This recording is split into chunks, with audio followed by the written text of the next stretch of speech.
នេះទៅសូរិយារៀបលេងរលកពេញរំលេង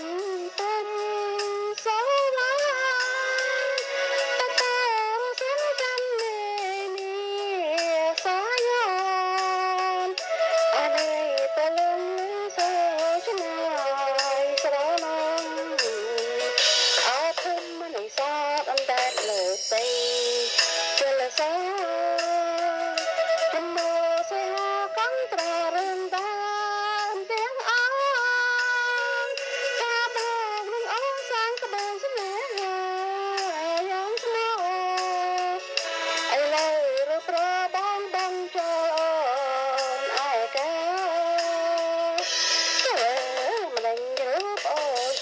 ស្រីណាស់សា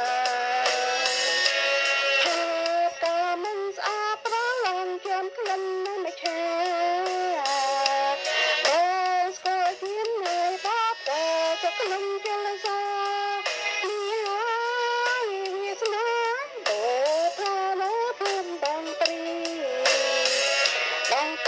ទៅត្របកបរឿងស្នេហ៍នាងក្រដោយព្រាមមកសត្រូវប្តីយកទៅរហ័សចាំតាំងពីប្រៅរដល់ខែរសក៏ប្រងសាមិនឃើញវាត្រយល់វិញ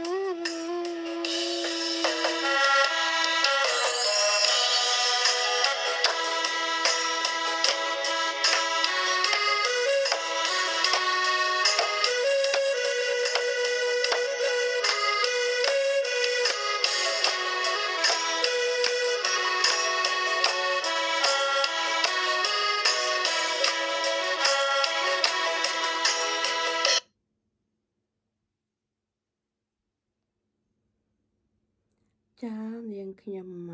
ជាអ្នកច្រៀងចម្រៀងមួយនេះចាបើសិនជាបរោះក្តីមិនព្រោះក្តីសូមពុកម៉ែមីងមីអ៊ំពូមីងបងប្អូនទាំងអស់មេត្តាអភ័យទោសចាអរគុណនៃការទស្សនាវីដេអូនៅក្នុងវេលានេះចាជម្រាបលាបងប្អូន